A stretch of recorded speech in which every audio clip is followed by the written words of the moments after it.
I know, but hey, but listen. This is a question I have for you, Angela, right? Because Kysii told me to write questions down. I don't write them down. I keep them up in my head because when my elevator go upstairs, it puts everything in stock. You know what I'm saying? Okay. It don't go. You know, so I have it in stock, right?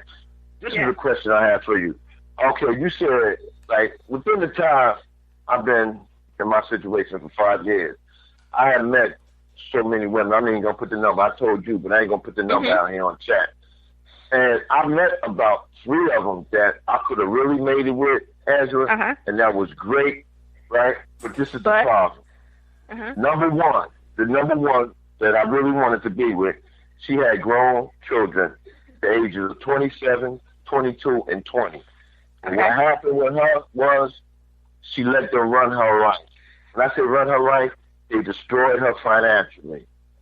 Anytime she go out on a date, somebody calling her about a problem going on, and then they get into an argument. I'm dating, now we out on a date. You know, I'm listening to her on the phone, you know. And then the one that got out of jail, he came back, he just ran his mother. You know? So this is my thing, right? Being that I love this woman, I want to be with this woman, right? She told me she would handle the situation when we first met. I said, okay. So when I stepped to her and asked her, did she need me to speak? She said, no, I got it. She said, Jersey, when we met, I told you what my situation was and that I would handle it. So then my next question to her was, okay, how long is it going to take for you to handle it? Because I can't go on with you being disrespected. You out having a good time. You got to answer the phone, and it's your grown-ass kid calling you about stuff that they're grown enough to handle, or they trying to bring you down or keep you away from having real love. And if you don't understand this and you can't get this in your head, then why should I be here? You know what I'm saying? I can't babysit. Both of my sons are grown.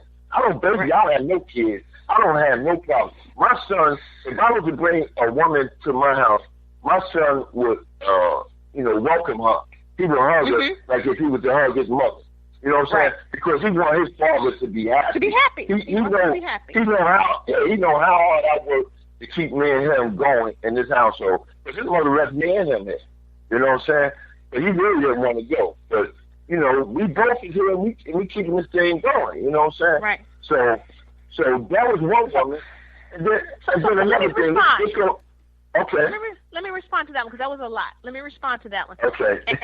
and no, seriously, it was a lot. It was a lot, and I understand every last bit of it. So I think that the issue with women, and especially women with sons, when you're a single mother and you have sons, it starts very early, where these sons are being raised by these single mothers, and they treat them like they're mini husbands. You know what I'm saying? They're mini men. And I think that's where a lot of the issues come in, because now they have this son without a father normally in the household or a relationship with a father, and he becomes very protective of his mom, which he should be protective, but then she sets no boundaries, and she has this level of expectation of her son to be something of a husband / confidant, you know, and so this relationship is very skewed, and I think that's a lot of the problem. And then there's also the overcompensation of single moms to say, okay, well, I'm single, but I'm gonna give you all this stuff, and I'm gonna do these things for you because it's just you and I. We just, we together, we the team, and you all I got. And then when a man comes into play, especially as the sons get older, this is the only dynamic of a relationship of their mom, that they've seen. It's just mama. She don't have no life. Her life is us. And if you don't knit that and show that to your children, that I'm a woman too, I'm a person just like you are, then they're going to continue to always have this dynamic of thinking it's just us. It's just us. It's when people don't set a standard. Women have set the standard for boys because they raise them by themselves without trying to reach out to other men to help them be men. If they don't have male mentors, uncles, cousins, youth advisors, church, people in their church to help them, to show them how to be a man, then they become this person who's so attached to their mama, they don't know how to go out and be a man. Them same boys that you're talking about, or young men that are hers that you're talking about, they ain't going to be no good to no woman. I'm sorry. They usually are not. It's because they haven't seen the real of being a man. and they would understand how their mom needs somebody too in her life to grow old with, because they know what that relationship and the dynamic of having a man and a woman, a real relationship bond would be. She did it to herself. Women do it to boys all the time. They ruin them. They ruin them. Well, you know something on that? I got to give my mother the biggest up in life that you can ever have, because I'm her only child. I didn't have a father to raise me. You know, I'm talking about women today. I'm not talking about old. No, I know. That's what I'm saying. That's why I'm giving my mother. That's why I'm giving my mother a big up, because I didn't become that man. I wanted my mother to date.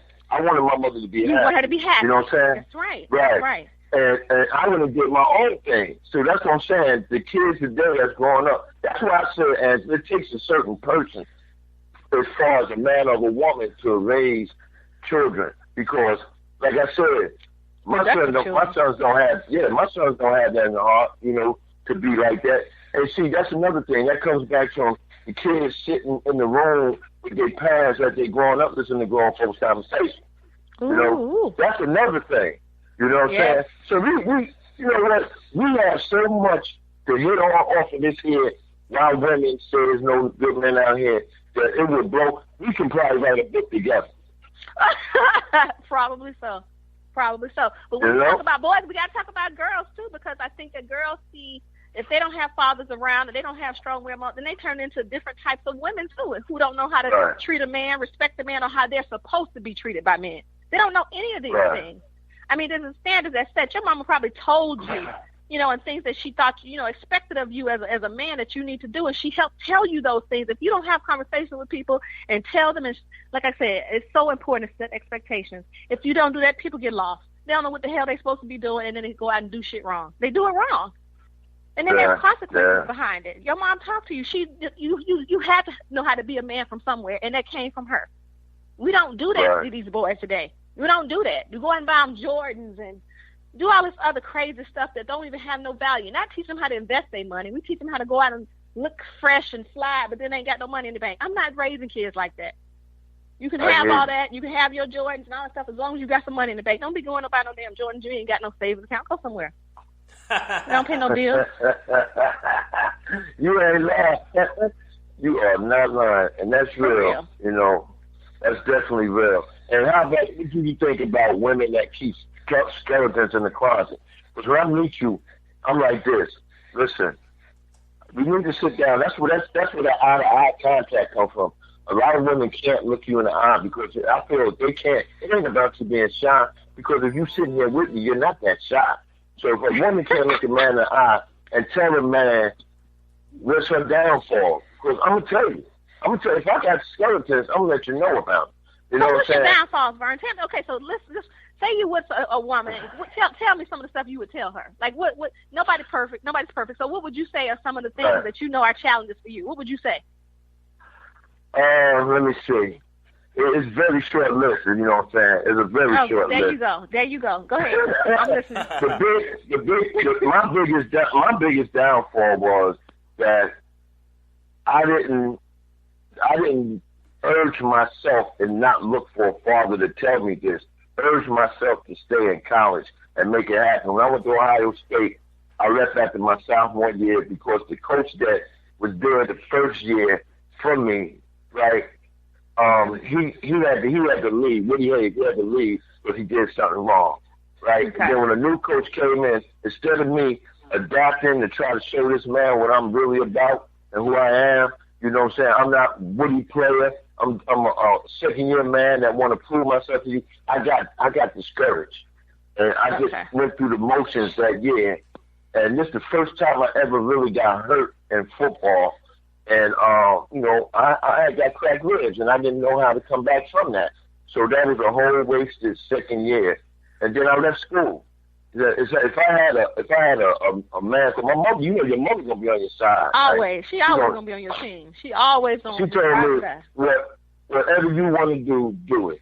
You know what I'm saying? I didn't think about transferring Angela. I didn't think about none of that. I just took the easy way, packed my stuff when school was over, and go. And that's what I did. I got a job. You know? Yeah.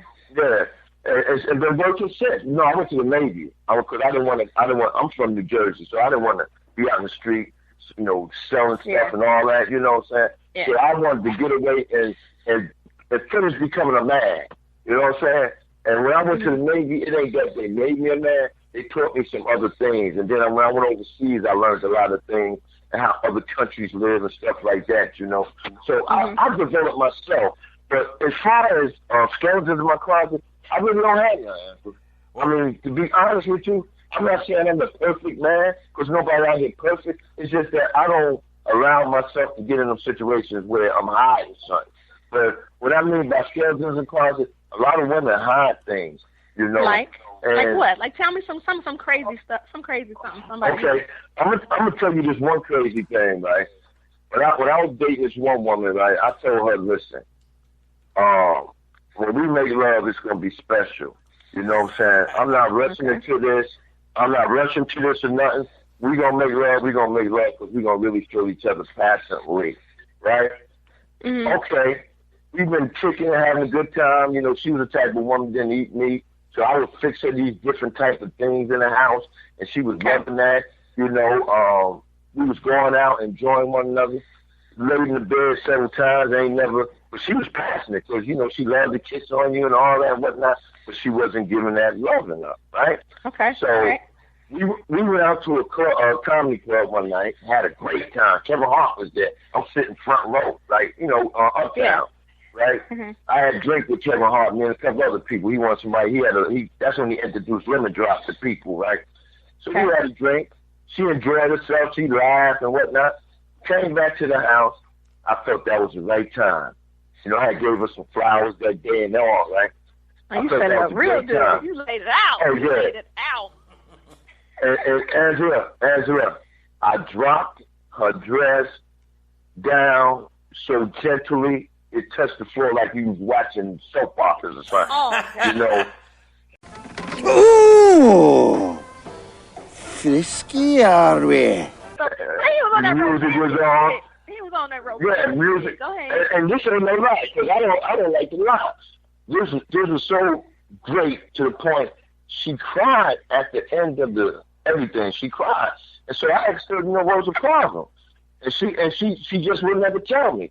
And then the next day she texted me and told me, I thought you said you was going to make this special for me, right? I said, I thought I did. You know, like, she said everything was great, but she told me she was raped in life.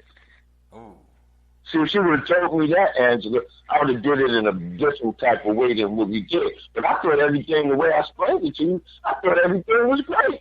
You know what I'm saying? I thought we did what we had to do, and she was feeling me. And it's like she never did it, you know? But it's just that maybe she felt a certain way when we was making love. It brought her back to when she was raped. That's why I said, tell me everything. If you got stuff in the closet, let me know. But then I would know how to deal with you, and that would make our friendship, relationship more better. Wow. That's deep, ain't it? You messed me up with that one. I mean, I don't even, you know, I haven't come back for everything, but I don't even know what to say. Right. That's deep. But see, that all comes back to me as a man. And I know we got people outside of the chat listening to this show because there's people out there that love X-Squad affiliate. You know what I'm saying? They gonna listen to us regardless, where the show come on, sports or whatever. You know what I'm saying? But this is real. I am a great, good man. It's just that I'm not selling for anybody in life. You know what I'm saying? Right. I'll take my last and give it to you if you're worthy of it. You know? Right. And that's real. That's real. And I feel like this. Until that woman come along, I'm going to just stay out here and keep doing what I'm doing. Well, I mean, maybe that's the plan. Maybe that's what you're supposed to do. I mean, because if it was easy, everybody would do it. If it was easy, everybody would be with somebody. But it's not easy, and sometimes you do have to step back and wait till it's the right time and be patient until the person that's supposed to be yours comes along. And you'll know that. You already said it. You already have this idea and this vision of what this woman's supposed to be. And I don't think that you should settle. And when I ask you about, do I think your standards are high, I asked you that question because it was a setup, because they should be high. When you have a lot to offer, then you should want somebody who is going to be on the same level so y'all can make shit happen together. So, I mean, I didn't say that to say you bad for one woman to be this, and I'm not saying that. I want you to tell the truth. And that's why I asked you, because you should. because you have a lot to offer and you want somebody who brings certain things to the table as well. There's nothing wrong with that.